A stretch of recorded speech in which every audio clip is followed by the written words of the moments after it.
about women and about dating. It's probably going to cause some problems.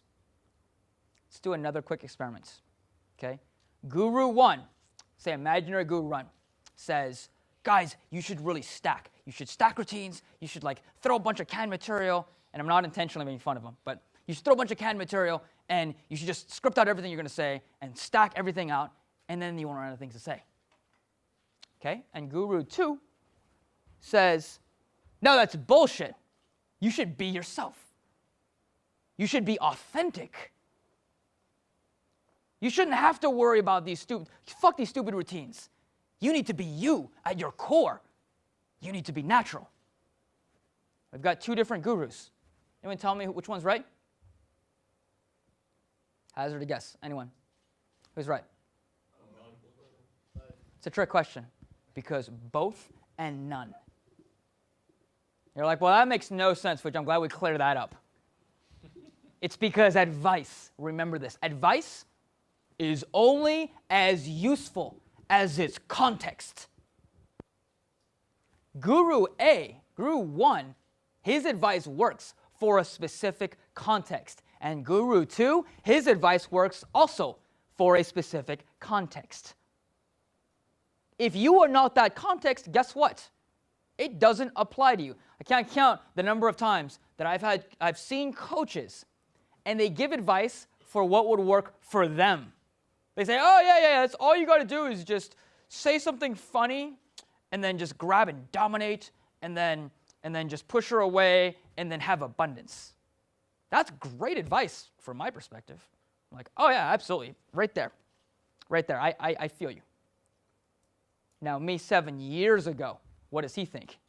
He thinks that guy is out of his goddamn mind because I can't even walk up to her. Advice is only as useful as its context, as its appropriateness. That applies across the board. And you guys have seen a lot of great speakers up here. And you guys have a lot of varying skill levels. Remember that very few things being said on the stage are wrong. But a lot of things may be right or wrong for you. Some of the things that I'm saying might be wrong for you. But you got to take everything that you're learning and you got to say, is this right for me? Does this address my sticking points, my problems, what I'm focusing on?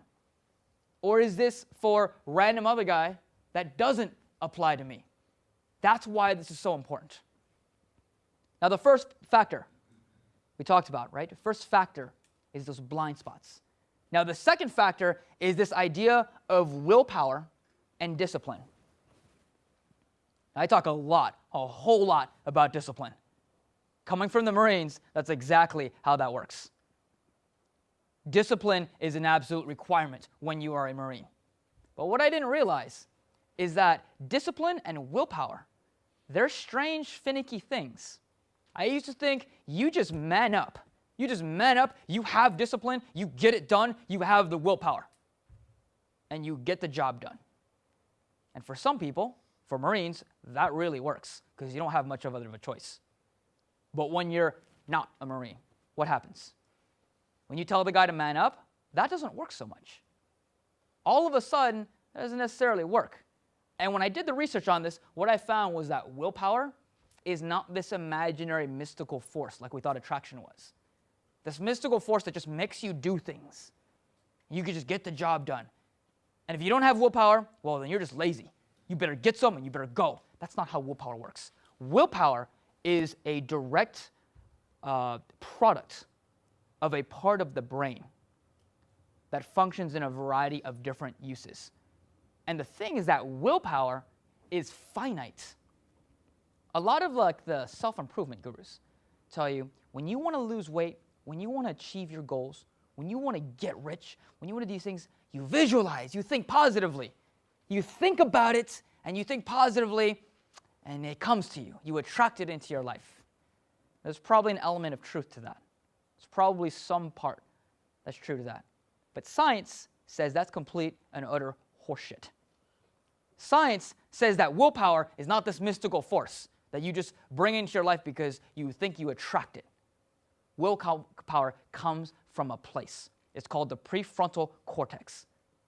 It's part of the brain that creates that sense of willpower.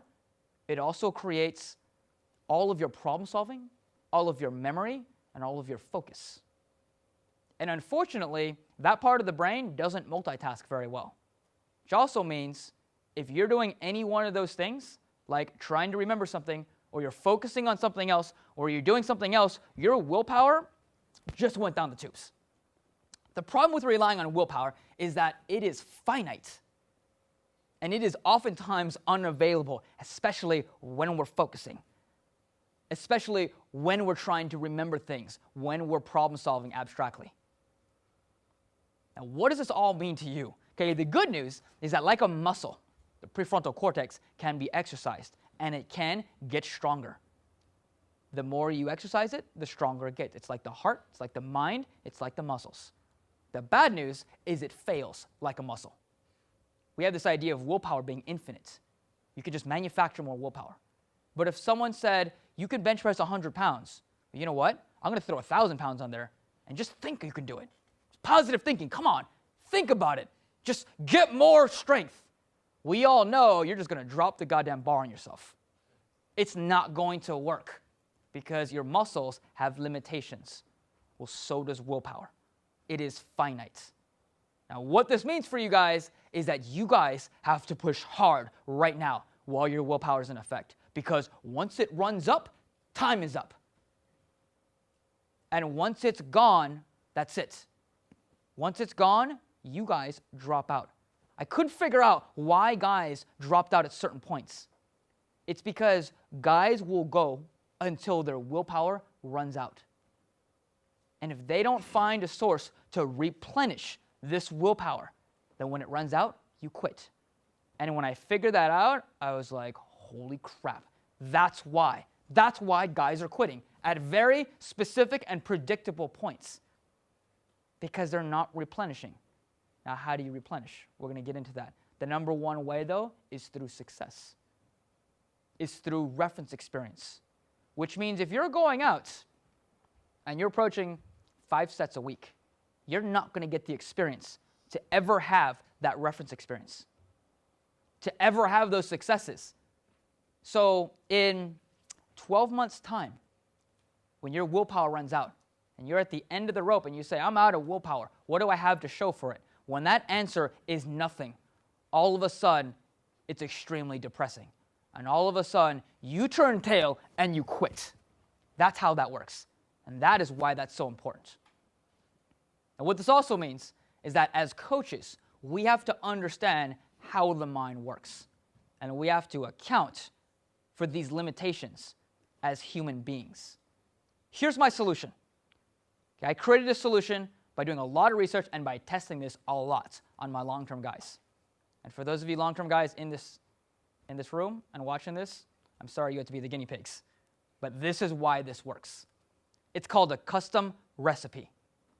It is a systematic game plan that addresses both your blind spots and your inherent willpower limitations. Now that sounds all grandiose, so let's take a look at how this works. Okay, there's 3 parts to this. The first part is eliminating your major factors. The major factors are the things holding you back regardless of everything else. For example, you have everything working for you, but you are extremely risk averse. In other words, you don't open, you don't push things, you're afraid to blow the set, you do not want to take risks. Well, I don't care how much money you have, I don't care how successful you are, I don't care how famous you are. You will not likely get to the goals that you've set because you have a major factor holding you back. Appearance is another one. You're 400 pounds, disgusting, hairy, smells. I don't care how good your game is. That's an uphill battle. You'll be lucky. If you think it's a 90-95% failure rate, being normal, that's a 99.99% failure rate. I'm not saying it's impossible, but it's damn well close to it. Making sure you're eliminating these major factors. Okay, there's 4 major factors.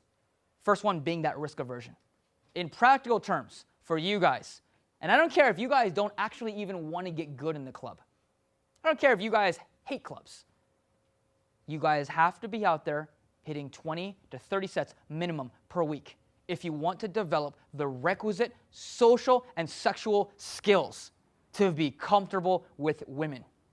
When it really comes down to it, once you've naturalized a skill set, what works is a composite of all these little things that we've done.